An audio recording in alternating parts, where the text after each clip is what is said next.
Don't be afraid of a good ass kicking. There was some grandmaster said, you don't learn anything when you win the game of chess. You only learn when you lose. So that really stuck with me, put the spin on what it means to lose or to be in a deficit, to not feel good. My guest this week is drummer LeVier, whose extensive career spans live performances, teaching, and composing for top TV networks like TLC, Discovery, and Fox Sports, among others. In addition to his performance career, Ray is a dedicated teacher and clinician for manufacturers like Yamaha, Pasty, and Evans. Despite a devastating fire accident at age 12 that left him with severe burns and the loss of most of his fingers, Ray was able to devise unique ways to not only continue drumming, but to excel at it. His new book, Drumming in Flow, emphasizes the importance of breathing techniques and aims to help drummers consistently achieve a state of relaxation, focus, and peak performance. I spoke with Ray via Zoom from a studio near Manhattan. Why do drummers need breathing techniques? Well, it's not just drummers. It's kind of anybody that's in a body can benefit from breathing. Early on, I decided that I wanted to make music a career and become a pro drummer, and I was going to do everything it took to get down that road. But I noticed that the biggest problem I had was me and getting out of my own way. I was always very kind of nervous and anxious about things, and kind of cared too much, I guess. And you get in that situation where you're just overanalyzing everything. So I knew at certain points of my career and my practicing that you have these moments of flow where things just seem to be happening on their own almost, and you're just kind of along for the ride. That was something that was very intriguing to me and frustrating at the same time. And I was like, well, why can't this happen more? And what is that state that you go into that, athletes call being in the zone? And so it just kind of, this book is, is the outpouring of all these questions that I had. And, I wanted to do something with a drum book, but I just felt like there was too much good stuff out there already for drum books. And if I did a drum book, I wanted to do something that would be in addition to helping drummers on a different level. So it's more of a holistic approach to how to go about learning skills faster and how to calm yourself down and get into the zone more. And breathing is really the anchor and the vehicle that I'm using in the book to get to that process of calming the thinking mind down. And because really, from what I've read, is that when you're in a flow state, you're really not thinking. Your mind is almost offline, and it's a mind-body connection synergy that just kind of takes you for the ride. That was my experience with it anyway. So I noticed through the breathing techniques, when I started really incorporating these into my own life, that they really helped me calm down and quiet my mind. And so that's why I wanted to merge the thing that I love the most in life is drumming and music, and wanted to somehow enhance that for myself. So there's a lot of meditation in this then. There's not a lot. There's a section that talks about meditation and the science of meditation, and meditation can be very esoteric and it's thousands of years old. But I was more interested in, like, what does it do to your body? How does it calm you down, and what does it do to your brain when you meditate? And I am no expert by any means on any of this stuff. It's really just my own personal interest in trying to get further down into figuring out who I am as a person and how I function on and off the bandstand as a musician and a person in life. And so I'm interested in bits of information that you can chew on and be like, oh, if I do this, I get this, so that's kind of what helps me, and that's how my brain works. So, they've done studies with meditation where just even 5 minutes of meditation changes the patterns in your brain dramatically for the good. So, that's a good thing when we're trying to Yeah. Okay. Let me ask you a question then. Do you find yourself meditating before you play? I try to incorporate these things, and really part of this writing this book was to really, you know, put the medicine where the mouth is, and just really use these techniques. And sometimes I do, sometimes I don't, but I try to, and it's like, for me, meditation is, I kind of had this epiphany of like, wow, meditation is about, for me, it's coming back. It's like, okay, sit in a chair and don't think about anything. Whoops, I just thought about something. All right, well, let's come back to emptiness. So it's like, that's the proverbial lifting the weights. That's one set of like, whoops, I lost myself. Now let's come back for another set of emptiness. And whoops, we lost ourselves again. So we keep coming back. So you're training the brain to come back and not fly off into a story, or any type of frustration or anything that leads us away from who we are internally. And I think the more we can keep our eye on the pulse internally, the more we can have intuition as to which direction we're supposed to go next. I think that's a problem that beginners have with meditation, and that it's hard to empty your mind for long periods of time. So then the inclination is, I'm doing this wrong. I must suck at it. Yep. That's what a lot of people, including myself, think. And, like I said, 5 minutes of meditation does wonders for the neural pathways in the brain and the body. And so you don't need to sit there, like a yogi for hours at a time and keep your mind empty. And, we go back to judging. That's more of thinking mind. The mind comes in and says, you're not doing this right. You should be doing it. And, yada, yada. And it's more taking, more going down the wrong road. And so again, it's coming back. It's, dropping whatever we're thinking about and coming back to emptiness. But yeah, a lot of people, including myself, that the mind just does its thing. As you know, it's on a recording loop, an incessant, nonstop loop that I have something to say here. And at this juncture, I have something else to say. And it just goes on because that's what the thinking mind does. And, we're taught to think that thinking is good, and thinking is good. And thinking, is what we need to do in life to accomplish anything. But there becomes a point of diminishing returns where you can't think your way out of some situations, and thinking just, gets you more confused. And I think with music and art in general, that's what makes art and music so powerful, is that it's not about thinking your way into things. It's trusting the unknown and the emptiness, the space that is void of anything. And we're going to try to fill that up with something creative. And that can be a scary zone for a lot of people.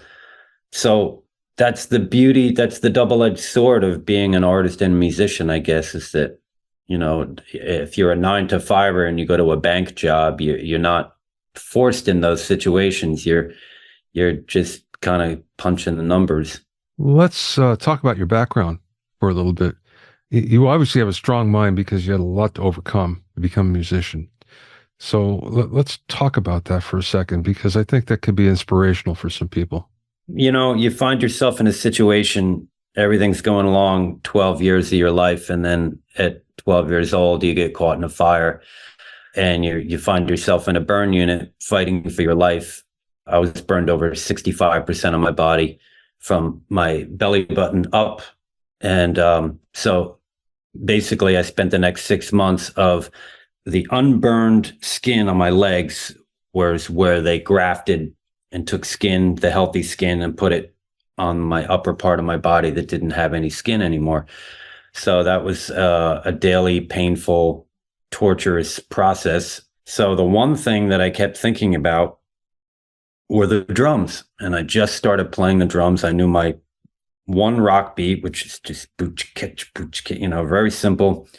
1 and 3 on the kick drum, and 2 and 4 on the snare drum, and hi-hats playing eighth notes. And that's all I could play. And I was happy as a pig in poop doing that. And next thing I know, I'm in a burn unit, and I'm thinking about that groove all the time.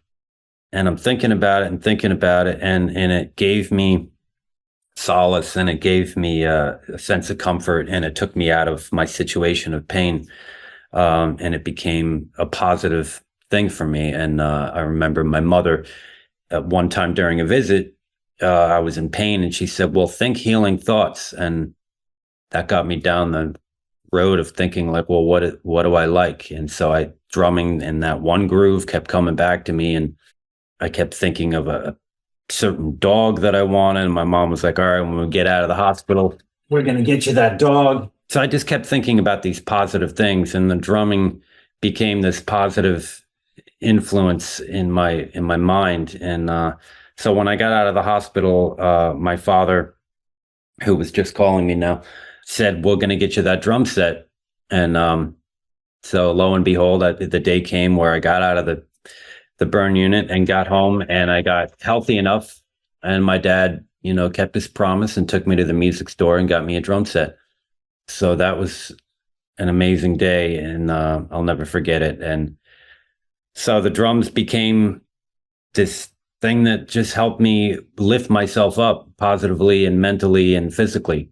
And I would like to tell you that I had this grand design of what I wanted to do with my life, but honestly, I didn't have a clue of what I wanted to do with my life. And I was graduating high school, some years later, and all my peers were talking about what they wanted to do, and I'm going to go to this school and that school, and I was like, well, gee, I don't really have any plans, and so that bothered me, that I didn't know what I wanted to do with my life at 18 years old. And I knew that I loved the drums, but I never thought about it as a career until that moment.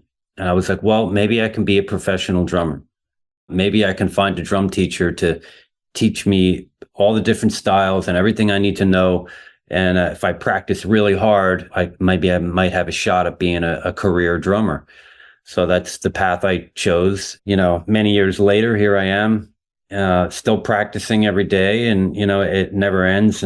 But the drums from day one have really been there to just empower me. That was all I knew, that the drums empowered me, and that's what I went with, and that's what's kept me, going at it for so many years.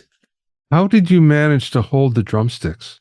Well, my right hand, I lost most of my digits on my left hand, and my right hand has limited mobility, but most of the digits. So I could hold the drumstick right out of the gate after the accident with the right hand. And the left hand didn't have any digits that could actually grab onto a stick. So what I did was when I first got reintroduced to the drums again, I would kind of just go off the hi-hat to the snare drum with the right hand and just play with one hand. Then I thought about, well, let me just duct tape the stick to my left hand. So I would pad up my hand and duct tape it. And it was just, at that time I had no inclinations of anything. I just wanted to see if I can play the drums. And so that duct taping the stick turned into, let's get I think I had this practice glove. It was looked like a kung fu padded boxing glove or something, but not like a big boxing glove, but it had a padded back to it. And I would duct tape the stick to that. And then I would stick my hand in and out of this glove. And it had a little piece of Velcro to hold it on my wrist. That was the next big step in how I held the drumstick with my left hand. And I started playing in bands and was gigging out, and it was going fine. And then my drum teacher at the time, Keith Crane, really dropped a bomb on me one day and said, you seem like you're really into practicing, and you want to do this as a career. So maybe you should get surgery done on your left hand. And that kind of the thought of that scared me at the time, because more surgery and what if they mess it up and I can't hold it, So I thought about it, and then I decided to get the surgery. And I went up to Boston. They have the Shriners Institute there. So I went into a clinic where I can ask the doctor about what you'd like to have done. And I said, I want to be able to hold a drumstick. And I remember the doctor, he was a chief surgeon, that just said, wow, we don't get requests like that every day. He's like, you got it. We'll do our best to give you some digits on your left hand to be able to hold a drumstick. So I had this. The thumb was actually removed because it was embedded into the palm for just skin wants to find its closest area to heal next to, and so my hand turned out to be kind of a mitten without anything to hold anything there. So they pulled the thumb out, and that's what gave me this one digit that I actually hold the drumstick with. And I could hold the drumstick after the operation, but if I hit, it would just kind of pop out. So one day I realized, like, well, how am I going to keep this in here? I don't want to use duct tape anymore. So I saw a rubber band sitting on the table, and I put it through one end of the stick, around the back of my hand, and around the butt end of the stick, and it held it in there quite nicely. And it felt, strangely enough, like, the resistance of the rubber band, it had give and take. So if I let go of the stick, it would kind of feel as if my fingers were loosening up on the stick, which they are, but in limited fashion. And if I grab the stick, the rubber band pulls it back in, and when I grab the stick again, it's back in my thumb. So that's been the method that I've used through the years, and it's worked quite wonderfully. And then I found this wig glue that is this really tacky, sticky glue that people use to hold wigs on their head. So I found some of that glue, and I just experimented one day, and I put that on my hand or around the stick, and then put my hand on the stick. And I was like, wow, the stick is super grippy now, which gave me a real sense of confidence in holding this stick firmly. So that was the two punch there that really helped me out. Between the glue and the rubber band, I was in business. And and then through the years, I've worked things out where, like, if I'm on a jazz gig, I don't need the rubber band, because I can, if the stick kind of slowly comes out, I can just, in between a beat, I can push it back in real quick, and it's ready to go again. Plus, I'm putting down sticks and picking up brushes, for certain parts of the tune. So it works great. And if I'm playing light rock or funk, I don't need the rubber band. But if I'm full on, just, if I'm going to do a gig where I know I'm going to be hitting hard, and it's got to be a lot of consistency, and I'm going to get a drum solo, and, so I just tend to use the rubber band as assurance. I think it's amazing. You're a great drummer. And Oh, thank you. it's hard enough to become great at something, let alone there's two things here, because you're overcoming something that's physical as well as, learning your craft. Yeah. Yeah. So it's not an easy thing. It's not easy to do one of the things, and let alone both. Yeah. Well, the craft itself is something that I separated and differentiated between holding the stick. I was like, you know what? After an accident like that, your life becomes very just too pointed. I was like, I didn't die. I'm still alive. My brain functions fine, and I still have hands. I might not have all the digits, but I didn't lose my hands. The fact that I still had hands was just like, I can do this, and I had a sense of confidence, like, with everything I just said there. I was like, nothing's going to stop me except me. And I had this confidence that if I put in the hours, that's all I needed to do. It's like, I knew I was smart enough to, and when I say smart enough, I didn't have any natural talent at all, but my smarts were in knowing that I had to put my butt on the seat and not get up, and put in the hours, and really be humble and listen to what my teachers were telling me, where my weak points were, and what I needed to work on. And that's the part of the craft that,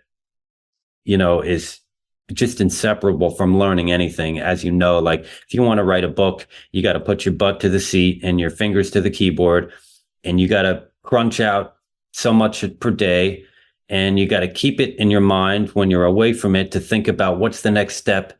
Where do I want to go from here? And that's the craft that's the process that we all need to go down, whether it's writing a book or drumming or cooking. It's putting in the hours and having the discipline, not the motivation, because most days I'm not motivated. Discipline is like, no, get in there, sit down. I know you're not feeling it. but we're going to do this. So, I separated that from my accident. And then on top of it, it's like, wow, I have to deal with these hands, and they're not, I don't have hands like Buddy Rich. And, but in my mind, I would imagine there's nothing wrong with my hands. And I would listen to drummers like Buddy Rich, Vinnie Colaiuta, Steve Gadd, Steve Smith, Dennis Chambers, all these guys that had amazing chops and facility. But not only that, they had amazing groove, and they also understood each genre of music in a way where they would respect the style. So that's the type of drummer that I wanted to be. So I would imagine myself, being in with the likes of those guys, which is like, total fantasy. But it part of what has helped me is to have an imagination, a positive imagination of shooting for the moon. And if you hit the top of the mountain, that's okay too, So that was kind of my idea behind studying these guys and trying to get those type of chops. And I think it's worked out. It's helped me to really excel, not thinking in terms of like, well, I'm a guy with limited mobility and I should only think about getting so far. Like, that conversation never came into my mind. It was like, I have hands, so why can't I do what these other guys are doing? And maybe that's some naivety there, but it helped. Well, I mean, the fact of the matter is, when you play, you'd never know. You just sound great. And I've watched you in videos play in different genres, and it's like, wow, it just sounds like a great drummer to me. Thanks. Yeah. Well, that's the goal, and that's the proof in the pudding is, if you close your eyes and you hear me play, you wouldn't know anything's wrong with me. And that's really the goal of the accomplishment that I was looking to achieve, is to have that. And so thank you. Was there a gig that you did, or did you get a gig with a person, with an artist that you went, okay, I think I've arrived. I think I can do this. That happens on multiple levels throughout my career. That's happened multiple levels. And I think one of the biggest ones was playing with Mike Stern and recording with Mike and hoping that I would just survive, And at the back end of it, Mike was, next time I saw him, he was raving about me, and this guy can swing his butt off and he sounds great. And he really genuinely had a great time in the session. And that was like, gosh, you can't ask for any more than that, And then just last year, I had a session with Will Lee and Paul Schaefer from the CBS Orchestras, Oz Noy, who's a guitar sensation, and it was Fred Lipsius, who was the saxophonist for Blood, Sweat, and Tears. And Fred had some tunes that he had recorded, but had demos of, but never recorded. And so he called Will Lee and asked if Will could put a band together. So out of all the drummers that Will knows, he pulled me on the session. So that unto itself was like, wow. And so now I find myself in the studio with all these heavies, and there's no rehearsal.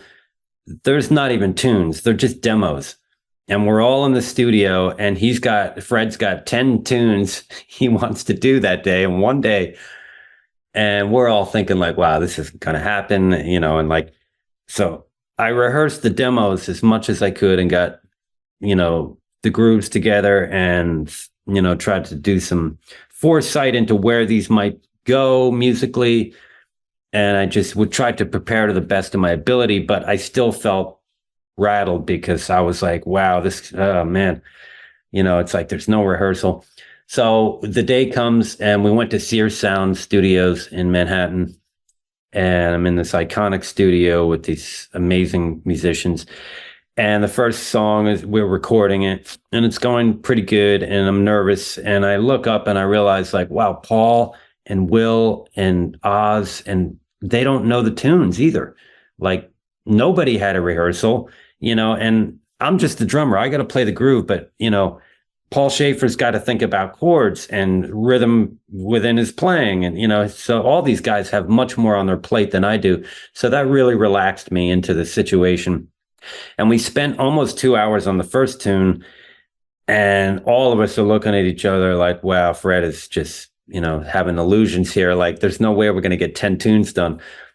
And after the first tune went slow, and after the first tune, everything just like fell into gear.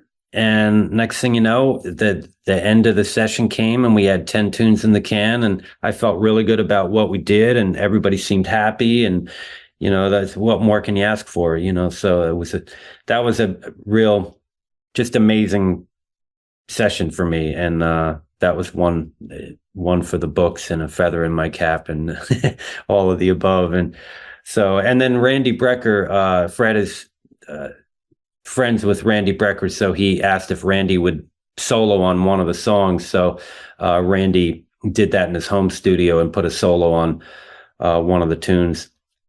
So I got to play with Randy Brecker in a couple different iterations of separateness there. That's very cool. Definitely. You do a lot of work for television as well, right? Yeah, that was through our mutual friend Rich Tozzoli that I was just getting into Pro Tools, and a friend of a friend said, "Hey, you should call Rich. He's pretty good with Pro Tools." And so I called Rich, and he didn't really know me. And he's like, "Well, I don't really like to teach." But he's like, "You're friends with my friend Pete, so sure." So he came up for a few lessons, and we just instantly became really good friends. And then a few years went by, and Rich has been doing this TV cues for many, many years. He's got thousands, hundreds of thousands of cues in his arsenal. So I guess Rich had, up to that point, had been doing a lot of just drum loops. And I think Rich was, he was impressed by my drumming enough where he was like, you know what, I would love to come over your place and get some real drums on these tracks and instead of these drum loops. So that's what he did. And he came over, and we just, again, we had a great time, and we just synergistically worked together really well. And Rich is a total pro. He knows exactly what is needed for these TV cues. And the formula is just A, B, A, B. The first A, B is a little more simplified than the second A, B. And somewhere between A and B, or the beginning of the tune, you'll have some type of intro, either a drum groove without anything, or there might be a drum groove in the middle, or we just stop in the middle and you give the editor a break. So he knows how the editors think. So he knows that there's going to be some guy sitting at a control desk scrubbing this 1 minute, 20-second, 30-second song. And Rich is trying to make this guy's job easier through the genre. First of all, it's like, all right, let's be true to the genre. If they want down and dirty blues, we got to give them blues, but it can't be anything complicated. It's got to be something that works great in TV land. And so I learned a lot about that from Rich. And first couple times, I would play these fills that were too complex or too notey for, and he was like, we're dealing with TV land here. You got to water things down, and you want things to kind of explode out of the TV into the listener's ears. And to do that, you got to really just make these parts simpler. So that was a real eye opener for me as well. But yeah, Rich is just super pro and a great songwriter. And, he's a great composer, and he's doing a lot of great stuff now for movies. And he told me that you were his secret weapon because most other composers, especially for television, will use loops. And the fact that there's a real live drummer, it makes a big difference because people notice, there's a feel there. They notice.